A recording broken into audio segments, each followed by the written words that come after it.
ಅದೊಂದು ಪ್ರಶಾಂತ ಸಂಜೆ. ರಾಜ್ ಮತ್ತು ವಿಷ್ಣು ಎಂಬ ಇಬ್ಬರು ಗೆಳೆಯರು ಎಂದಿನಂತೆ ತಮ್ಮ ನಿತ್ಯದ ಸಂಜೆಯ ವಾಯುವಿಹಾರಕ್ಕೆ ಬಂದಿದ್ದರು.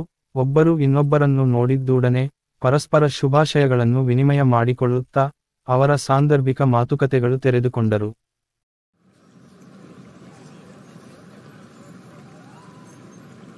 ಹೇ ವಿಷ್ಣು, ನಿನ್ನ ನೋಡಿದ್ದು ಒಳ್ಳೆಯದಾಯಿತು. ಎಲ್ಲ ಹೇಗೆ ನಡೆಯುತ್ತಿದೆ? ರಾಜ್, ಎಂದಿನಂತೆ ಎಲ್ಲ ಸಂತೋಷ. ಎಲ್ಲವೂ ಕುಶಲವಾಗಿಯೇ ಇದೆ. ಅಂದ ಹಾಗೆ ನಿನ್ನೆ ಎಲ್ಲಿದ್ದೆ? ನಮ್ಮ ಸಂಜೆಯ ಭೇಟಿಯನ್ನು ತಪ್ಪಿಸಿದೆ. ಹೌದು, ನಾನು ನನ್ನ ಊರಾದ ಜಪ್ತಿಯಲ್ಲಿದ್ದೆ. ಜಪ್ತಿ? ಏನು ವಿಷಯ? ಏತಕ್ಕಾಗಿ ಅಲ್ಲಿಗೆ ಹೋಗಿದ್ದು? ಏನು ಕಾರಣ? ನಾನು ಅಲ್ಲಿ ಪುರಾತನವಾದ ಶ್ರೀ ಬಲ್ಮೂರಿ ಗಾಲವೇಶ್ವರ ದೇವಸ್ಥಾನಕ್ಕೆ ಭೇಟಿ ನೀಡಿದ್ದೆ. ನಾನು ಅಲ್ಲಿಗೆ ಹೋಗಿ ತುಂಬಾ ವರ್ಷಗಳೇ ಕಳೆದಿದ್ದವು. ಓಹ್, ಆಸಕ್ತಿದಾಯಕವಾಗಿದೆ. ನನಗೆ ಇನ್ನಷ್ಟು ಹೇಳು. ವಿಷ್ಣು ತನ್ನ ಸುಂದರವಾದ ಅನುಭವವನ್ನು ಹೇಳಲು ಪ್ರಾರಂಭಿಸುತ್ತಾನೆ.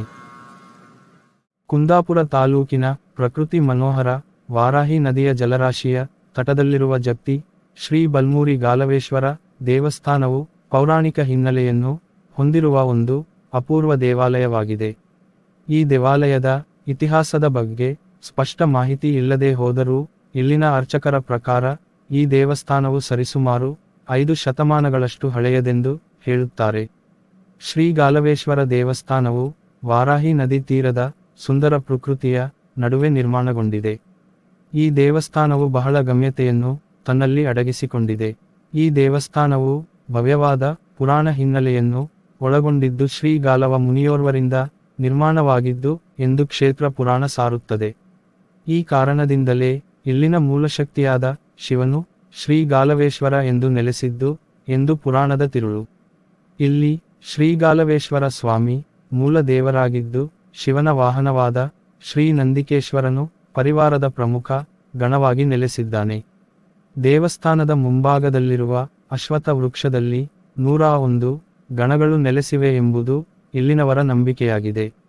ಈ ದೇವಸ್ಥಾನವು ಪೂರ್ವಕ್ಕೆ ಮುಖವಾಗಿದ್ದು ಮುಂದೆ ವಾರಾಹಿಯ ಝಳು ಝಳು ನಿನಾದ, ಸುತ್ತಲೂ ಪ್ರಕೃತಿಯ ಸುಂದರ ಹಸಿರು ಹೂರಣ.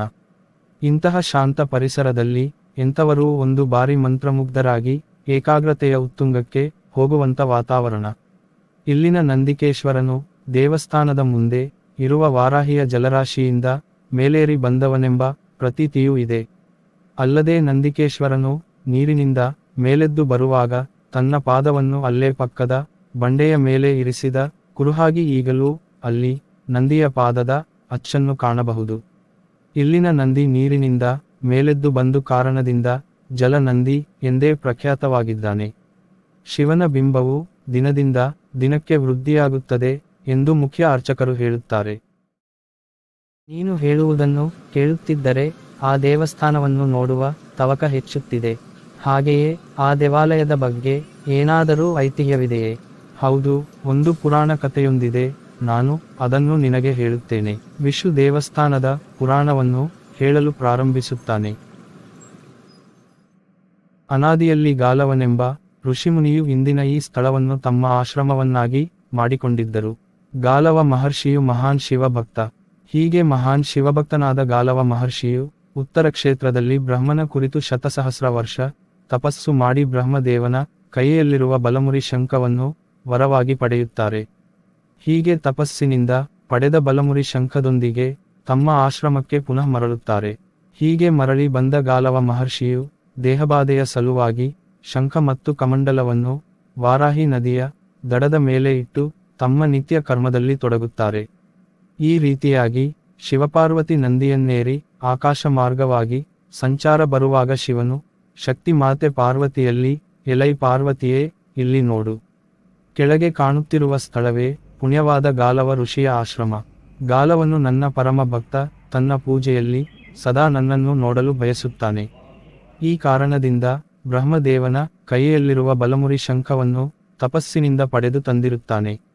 ಆದರೆ ಈ ಶಂಖ ಬ್ರಹ್ಮನ ಕೈಯಲ್ಲಿ ಇರಬೇಕೇ ವಿನಃ ಮತ್ಯಾರ ಕೈಯಲ್ಲೂ ಇರಬಾರದು ಎಂದು ನುಡಿಯುತ್ತಾನೆ.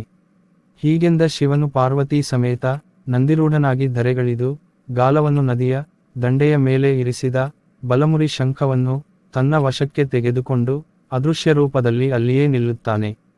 ಹೀಗೆ ನಿತ್ಯಕರ್ಮ ಮುಗಿಸಿ ನದಿಯಿಂದ ಮೇಲೆ ಬಂದ ಗಾಲವ ಮುನಿಯು ತಾನು ಇಟ್ಟ ಬಲಮುರಿ ಶಂಖ ಮತ್ತು ಕಮಂಡಲವನ್ನು ಕಾಣದೆ ದಿಗ್ಭ್ರಾಂತನಾಗುತ್ತಾನೆ.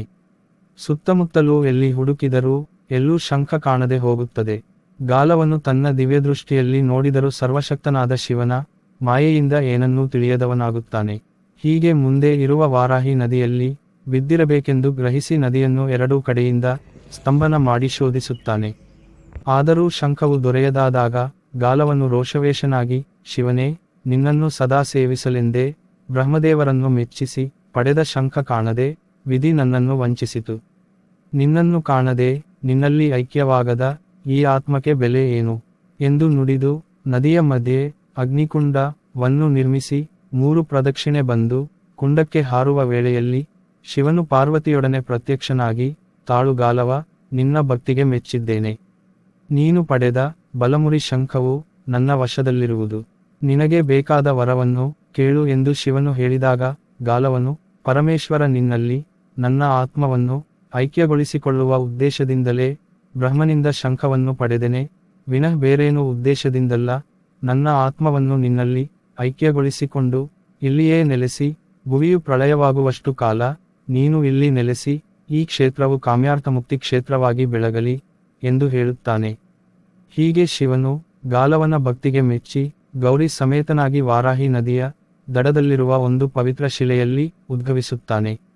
ಗಾಲವನ ಆತ್ಮವನ್ನು ತನ್ನಲ್ಲಿ ಐಕ್ಯವಾಗಿಸಿಕೊಂಡು ಗಾಲವನ್ನು ಪಡೆದ ಬಲಮುರಿ ಶಂಖದ ಪ್ರತೀಕವಾಗಿ ಶಿವನು ಶಿಲೆಯ ಮೇಲೆ ಬಲಮುರಿ ಶಂಖದ ಆಕೃತಿಯಲ್ಲಿ ಹಾಗೂ ಗಾಲವನ ಆತ್ಮವು ಐಕ್ಯವಾದ ಕಾರಣ ಶಂಖದ ಒಳಗೆ ಋಷಿಯ ಆಕೃತಿಯು ಮೂಡಿ ಶಿವನು ಗೌರಿ ಸಮೇತನಾಗಿ ಶ್ರೀ ಗಾಲವೇಶ್ವರ ಎಂಬ ನಾಮದಿಂದ ನೆಲೆಯಾಗುತ್ತಾನೆ. ಹೀಗೆ ಪರಮೇಶ್ವರನು ಕೃಷ್ಣಾಂಗಾರಕ ಚತುರ್ದಶಿಯ ದಿನ ನೆಲೆಸಿದ ಕಾರಣ ಪ್ರತಿ ಸಂವತ್ಸರದ ಇದೇ ದಿವಸದಂದು ಈ ಪುಣ್ಯ ನದಿಯಲ್ಲಿ ಯಾರು ಸ್ನಾನ ಮಾಡುವರೋ ಅವರು ಇಹದಲ್ಲಿ ಮಾಡಿದ ಎಲ್ಲಾ ಪಾಪವೂ ನಾಶವಾಗುವುದು. ಹಾಗೂ ಆ ವ್ಯಕ್ತಿಯು 1 ವರ್ಷದಲ್ಲಿ ಮರಣವಾದರೆ ಯಮನ ಶಿಕ್ಷೆಯು ಇಲ್ಲವಾಗುವುದು ಎಂದು ವರವನ್ನು ನೀಡುತ್ತಾನೆ. ಹೀಗೆ ಪರಮೇಶ್ವರನು ಜಪ್ತಿಯಲ್ಲಿ ಗಾಲವನಿಗೊಲಿದು ಶ್ರೀ ಗಾಲವೇಶ್ವರನಾಗಿ ಶಿವೆಯೊಡನೆ ಶಂಖರೂಪದಲ್ಲಿ ನೆಲೆಸಿ ಭಕ್ತರನ್ನು ಪೊರೆದು ಕಾಯುವ ಈಶನಾಗಿದ್ದಾನೆ. ಇದು ಅದ್ಭುತವಾಗಿದೆ. ಖಂಡಿತವಾಗಿಯೂ ನಾನು ಈ ದೇವಾಲಯಕ್ಕೆ ಭೇಟಿ ನೀಡುತ್ತೇನೆ. ಈ ದೇವಾಲಯವನ್ನು ತಲುಪುವ ಮಾರ್ಗವನ್ನು ತಿಳಿಸುವೆಯಾ? ಖಂಡಿತವಾಗಿ. ಈ ದೇವಾಲಯವನ್ನು ತಲುಪಲು ಕುಂದಾಪುರದಿಂದ BH ರಸ್ತೆ ಮಾರ್ಗವಾಗಿ ಹುಣಸೆಮಕ್ಕಿ ತಲುಪುವ ಮಾರ್ಗ ಮಧ್ಯದಲ್ಲಿ ಜಪ್ತಿ ಕರಿಕಲ್ ಕಟ್ಟೆಯಿಂದ ಸರಿಸುಮಾರು 2 ಕಿಲೋಮೀಟರ್ ಸಾಗಿದರೆ ಶ್ರೀ ಗಾಲವೇಶ್ವರ ದೇವಸ್ಥಾನವನ್ನು ತಲುಪಬಹುದು. ಅಲ್ಲದೆ ಹುಣಸೆಮಕ್ಕಿಯಿಂದ ಜಪ್ತಿ ತಲುಪಿಯೂ ಶ್ರೀ ಕ್ಷೇತ್ರವನ್ನು ತಲುಪಬಹುದು. ಮಾಹಿತಿಗಾಗಿ ಧನ್ಯವಾದಗಳು. ನಾಳೆ ಇದೇ ಸ್ಥಳದಲ್ಲಿ ಮತ್ತೆ ಹೊಸ ವಿಷಯದೊಂದಿಗೆ ಭೇಟಿಯಾಗೋಣ.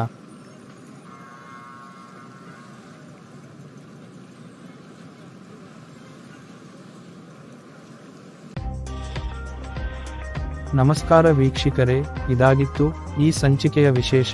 ಈ ವಿಷಯ ಇಷ್ಟವಾದರೆ ಈ ವಿಡಿಯೋಗೊಂದು ಲೈಕ್ ಮಾಡಿ ಹಾಗೂ ಇನ್ನಷ್ಟು ಇಂತಹ ಮಾಹಿತಿಗಾಗಿ ನನ್ನ ಚಾನೆಲ್ ಅನ್ನು ಸಬ್ಸ್ಕ್ರೈಬ್ ಮಾಡಿ. ಧನ್ಯವಾದ.